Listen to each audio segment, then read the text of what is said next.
ಪ್ರಾಚೀನ ಕಾಲದಲ್ಲಿ ಕೇಶವದತ್ತ ಎನ್ನುವ ಬ್ರಾಹ್ಮಣನು ತನ್ನ ಪತ್ನಿಯಾದ ಅಂಜಲಿಯೊಂದಿಗೆ ಋಷಿನಗರದಲ್ಲಿ ವಾಸಿಸುತ್ತಿದ್ದ.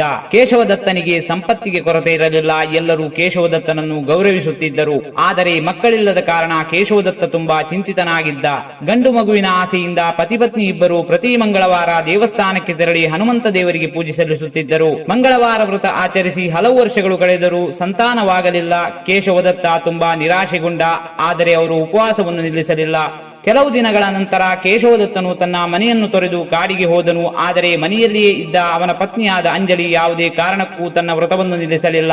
ಅಂಜಲಿ ತನ್ನ ಪತಿಯೊಂದಿಗೆ ಹೋಗದೆ ಮನೆಯಲ್ಲಿಯೇ ಇದ್ದು ತನ್ನೆದುರಿಗೆ ಹನುಮಂತನ ಛಾಯಾಚಿತ್ರವನ್ನು ಇಟ್ಟು ಮಂಗಳವಾರ ಉಪವಾಸವನ್ನು ಮಾಡುತ್ತಿದ್ದಳು. ಹೀಗೆ ಅಂಜಲಿ ಪುತ್ರ ಸಂತಾನದ ಬಯಕೆಯಿಂದ ಮಂಗಳವಾರ ಉಪವಾಸ ವ್ರತವನ್ನು ಮುಂದುವರಿಸುತ್ತಾಳೆ. ಒಂದು ದಿನ ಅಂಜಲಿ ಮಂಗಳವಾರ ಉಪವಾಸವನ್ನು ಆಚರಿಸಿದಳು. ಆದರೆ ಕಾರಣಾಂತರಗಳಿಂದ ಹನುಮಂತನಿಗೆ ಅನ್ನವನ್ನು ಅರ್ಪಿಸಲು ಸಾಧ್ಯವಾಗಲಿಲ್ಲ ಮತ್ತು ಸೂರ್ಯಾಸ್ತದ ನಂತರ ಹಸಿವಿನಿಂದ ಮಲಗಿದಳು.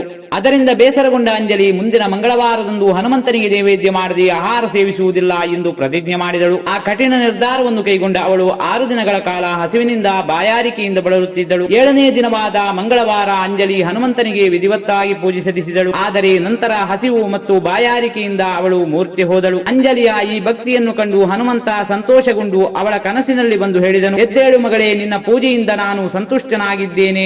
ನಿನಗೆ ಸುಂದರ ಮತ್ತು ಯೋಗ್ಯ ಮಗನನ್ನು ಹೊಂದುವ ವರವನ್ನು ನೀಡುತ್ತೇನೆ. ಹೀಗೆ ಹೇಳುತ್ತಾ ಪವನಪುತ್ರ ಮಾಯವಾದನು. ತಕ್ಷಣ ಅಂಜಲಿ ಎದ್ದು ಹನುಮಂತನಿಗೆ ಅನ್ನವನ್ನು ಅರ್ಪಿಸಿ ತಾನು ಊಟವನ್ನು ಮಾಡಿದಳು. ಹನುಮಂತನ ಕೃಪೆಯಿಂದ ಕೆಲವು ತಿಂಗಳ ನಂತರ ಅಂಜಲಿಯು ಸುಂದರವಾದ ಮಗುವಿಗೆ ಜನ್ಮ ನೀಡಿದಳು. ಮಂಗಳವಾರ ಜನಿಸಿದ ಕಾರಣ ಮಗುವಿಗೆ ಮಂಗಳ ಪ್ರಸಾದ ಎಂದು ಹೆಸರಿಟ್ಟಳು. ಕೆಲವು ದಿನಗಳ ನಂತರ ಕೇಶವದತ್ತ ಮನೆಗೆ ಮರಳಿದ. ತನ್ನ ಹೆಂಡತಿಯ ಕೈಯಲ್ಲಿ ಮಗುವನ್ನು ನೋಡಿದ ಅವನು ಅಂಜಲಿಯನ್ನು ಕೇಳಿದ, ಈ ಸುಂದರ ಮಗು ಯಾರದ್ದು? ಅಂಜಲಿ ಬಹಳ ಸಂತೋಷದಿಂದ ಹನುಮಂತನ ದರ್ಶನದ ಕಥೆಯನ್ನು ಮತ್ತು ತಾನು ಮಗನನ್ನು ಹೊಂದುವ ವರವನ್ನು ಕೇಳಿದ ಬಗ್ಗೆ ಹೇಳಿದಳು.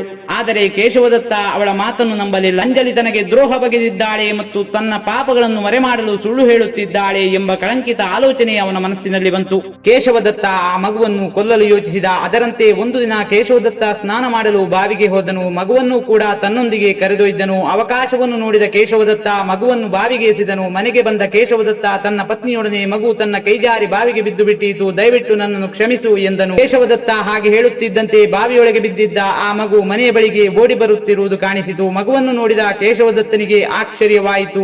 ಅದೇ ರಾತ್ರಿ ಕೇಶವದತ್ತನಿಗೆ ಹನುಮಂತ ಕನಸಿನಲ್ಲಿ ಕಾಣಿಸಿಕೊಂಡು, ನೀವಿಬ್ಬರು ನಿಷ್ಠೆಯಿಂದ ಮಂಗಳವಾರ ಉಪವಾಸ ಮಾಡಿದ್ದರಿಂದ ನನಗೆ ಸಂತೋಷವಾಯಿತು. ನಿನಗೆ ಮಗನನ್ನು ಹೊಂದುವ ವರವನ್ನು ನೀಡಿದ್ದೇನೆ. ಆದರೆ ನೀನು ನಿನ್ನ ಹೆಂಡತಿಯನ್ನು ವ್ಯಭಿಚಾರಿಣಿ ಎಂದು ಏಕೆ ಆಪಾದಿಸುತ್ತಿದ್ದೀಯಾ?